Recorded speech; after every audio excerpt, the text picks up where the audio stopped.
to Digging Deeper with Backyard Farmer. I'm your host, Kim Todd, and on Digging Deeper, we have in-depth discussions with our extension and industry experts about those important landscape topics. Tonight, we are talking about things that sting with Jody Green, who is, of course, our great entomologist on Backyard Farmer, and she has brought with her half of all of the display of everything in the world that either is them or can do something about them, right, Jody? Yeah, we're gonna fit it in whatever time you have, whatever time you're gonna let me talk, because right now is like the stinging insect time, call after call. I've even had to get rid of some wasps for some people, friends, family. Uh-oh. So let's start with the difference between bees and wasps. Okay, so a lot of times, and this cartoon or this comic was in the paper this week about why people love bees and they don't like wasps. But we need to be able to tell the difference because we want to know if we have to take those precautions or if we should let them be. So whenever we see things flying and foraging on flowers, they're fine because they're just eating. So it's like people at the grocery store. They're just getting their food, like they're not going to be defensive. It depends on whether you be. get the last thing that they There's want. usually enough in the garden for everybody. But for bees, they're usually a lot fuzzier or hairier. But bees are vegetarians, so as larvae and as adults, they'll feed on pollen and nectar and water. Mm-hmm. For wasps, they are going to feed on protein, so other insects as larvae, and then as adults, they'll feed on nectar. So that's a big difference. And then there are social and solitary of both types. So, you know, our main social bees that we know of are going to be honeybees and bumblebees. So those are the ones that we're going to have to look out for. Usually people have their honeybees kept. You just do whatever the beekeeper tells you to do. For bumblebees, they're wild bees, and we don't know where they're nesting, but they can be a sting hazard. So even though we love bees and they're fluffy and vegetarians, they can be a sting hazard as well. But those are the main differences between the bees and the wasps.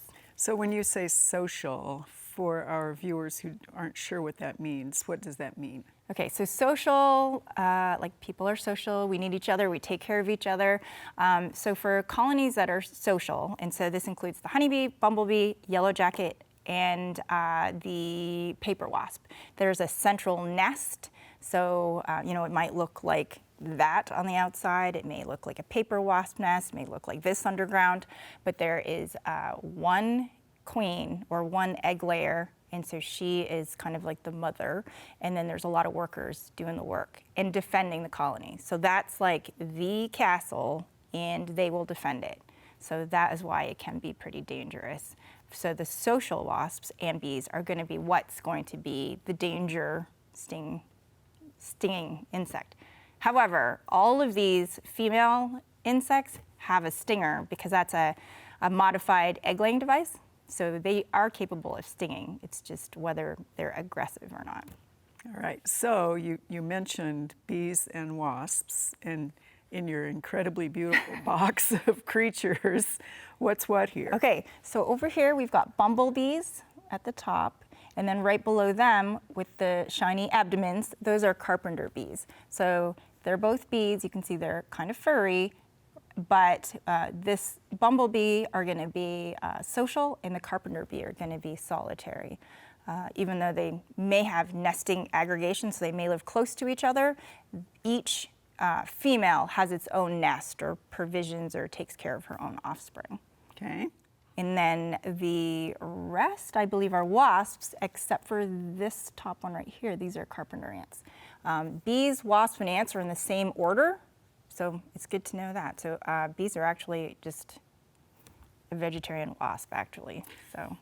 So what else is in your box? So we have bees and bees. Yep, and so then I don't have anything live that's going to get loose. Don't worry about that. Over here we've got ground nesting wasps. So you may, if you've got a great garden full of flowers, you may see these giant wasps. They're called great black wasps. Mm-hmm. You may also see great golden digger wasps, they have a little bit of orange on their abdomen. The shiny blue ones are going to be the steel blue cricket hunters. And then we've got the cicada killers here, so they're also ground nesting. And then on this side here, we've got the mud wasps. So you may see little chunks of mud stuck to your furniture or structure. These wasps use mud puddles and water and make these little things, and then they provision it actually with spiders. So provisioning means they go and get a lot of spiders after building this structure, put it all in there, and then lay an egg on it. So their larvae pretty much eat the prey. So these ones actually eat the spiders that you don't like. Put in there. And then this one I added, because they're pretty, these are called cuckoo wasps. They actually invade the wasps, or the nests of these wasps, and lay eggs close to their larvae. So they're like, you know, wasps parasitizing other wasps. So they're cannibalizing each other, kind of. Yeah, you know, it's a circle of life. And then up here, this row here is yellow jackets, so social wasp. These ones are pretty nasty right now. And then also the paper wasps, and we have several different species of both kinds. The paper wasps are probably familiar because they have like the umbrella wasp in nest. So it looks like an umbrella on the underside. They're open cells. Yellow jackets, they can be underground, they could be in a wall void, or they can have these aerial nests as well. So they can be kind of tricky. So this that approximates a nest. Yeah, so this is some device that they sell that is supposed to scare away wasps from building on your porch. I do not think it works, and people will also say that, you know, you can use a paper bag, but there are also wasps will build close, like nests close to each other. So Yeah. That might be anecdotal. Don't Don't go off and buy one. That. Yeah. And then we have the paper wasp, right here. Yeah, so the Or paper, yep, so these ones here, the yellow jacket and the paper wasp, they build their nests out of paper. So what they use, so if you ever see them, they could be on like rope, on deck, fences, and they just scrape that wood pulp off, and then they make these giant structures. like Sometimes, the yeah. one in your box. So the one in this box here, this is a yellow jacket nest. And again, these could be aerial or underground. So there's several tiers, and then they're covered in this paper envelope. So those yellow jackets that you see kind of coming in and out of a hole in the ground, you don't really know what it looks like under there. It could be something like this. So how far down? I mean, if you just see the hole and all of a sudden here comes a yellow jacket after you, how far down is the giant? It could be like this, but it also could be in a different kind of shape as well. So they will use old rodent burrows. And so I don't really know, maybe Dennis knows how big they are down there, but they can create a lot of nests. And even with paper wasp, they can nest in things, so like playground equipment, just even a pipe. So, you know, they can make their nest like long, they can do it in like signposts. Well, my yellow jacket nest with the one that got me was in a compost pile. Yep. And So yeah, and that's also why it's important to find out if it's bumblebees or yellow jackets, because bumblebees will also nest in compost piles if things aren't used. They may nest in there, and you know, even though people like bees better, I guess, they can still do a number. Right, and they don't make a structure like this, right? The No, they bumblebees. just kind of have these little tiny disorganized pots, honey pots. So very dissimilar to honeybees, which are very organized hives. Right. Okay, interesting. So we want to make sure that you are all paying attention to all of us on Digging Deeper. Send us all your questions, send us your comments. Let us know whether you like what we're trying to dig deep on so that we can decide whether we're going to do this again. And of course, with Jody, we want her to do this every single time. We need somebody on Digging Deeper because she brings the most amazing amount of stuff. Well, I'm an educator. I need to teach everyone about everything, and I want everyone to be safe. And in this casserole dish, or whatever this dish is, we've got a cicada killer wasp. There's a male in here, and there's also cicada. These are pretty popular right now. Yeah, they're buzzing coming around out all gardens. over the place, right? Yeah. And these are the big ones, right? Yeah, so you can see the females are a lot larger because they're the ones who have to lug around the cicadas. The males, they act scary. They don't really do any of the work. but they like to scare people. Tip that up a little bit for our viewers, Okay, we'll Jody, so they can see. see what's in there. I don't know. Other way, maybe. There you go. Yeah. So there's the cicada, and there's the killer. I know right it doesn't now. really look so mean when it's in there. No, But- no, not flying around. Okay, Yeah. so let's talk about what to do to not get stung, because you've brought a lot Okay. of. So one of the things that I really try to encourage people to do is scout and walk around their house early in the season. So that's April. You know, when it starts getting warm out is when you need to walk around and find it. Sometimes you'll find like a cluster of like overwintering female wasps, which people freak out because they're like, why is there a nest in my house? But with each of these colonies, besides honeybees, so take honeybees out of this, they're an annual colony. So if you do nothing, they will die in the winter. In the winter. Right? So it's like, if you want to save the bees, then can you not use your compost for the rest of the year? A lot of times people want to use their things. Sure. So it's a no-go. Right. And other times it's, where's this nest? It's way up in a tree, or it's way up in the peak of the house. Is it going to hurt anybody? If not, let it be. The colony will collapse at the end of the season. However, later in the season, so it starts off with one female, and she, you know, does all she does, and she creates these nests. This is for the social colonies. They get bigger and they get bigger and they get bigger. By late summer, fall, it's a very big colony, and they can be very angry when you are close to their home or their nest. So they'll be defensive. So that's why in April, if it's just one, you can like take a fly swatter and you can knock it down. You can take a scraper and scrape the nest off. If it's a paper wasp nest, she may come back and build again. But the thing is, it's going to be just her. There's not really anything to Nobody defend else. at that time. Okay. Right now, paper wasp nests, there's probably like 20 of active workers, but there are like 50 to 100 pupating, ready to come out. So if you get close, can get painful, right? And with yellow jackets, you don't really know. But if you see a hole and you see a lot of individuals, oh yeah, this is a paper wasp nest in one of those chimney or fireplace, outdoor fireplace things. And so like you go to light it, you go put your hand, you know, you do anything, they will think you're attacking them and they'll sting you. It's very painful, Yeah. any of these stings. So, yeah, you're looking for individuals that all look similar coming in and out of that hole and that space. It could be even like a utility line going in. If you see many individuals going in and out, that's a social colony, and that's time to either call someone professionally to take care of, or you can try to treat yourself, but it's I'm going to talk about safety because it's very, if you're allergic, this could be life-threatening. So if you're allergic to bees, stings, or wasp venom, then you want to have your EpiPen or call somebody.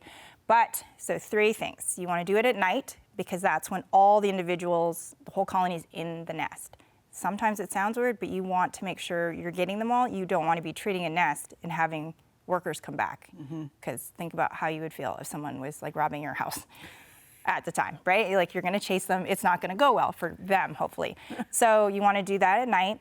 You want to wear protective clothing, so a bee net or a bee hat or something. I've been known to wear a snowsuit sometimes.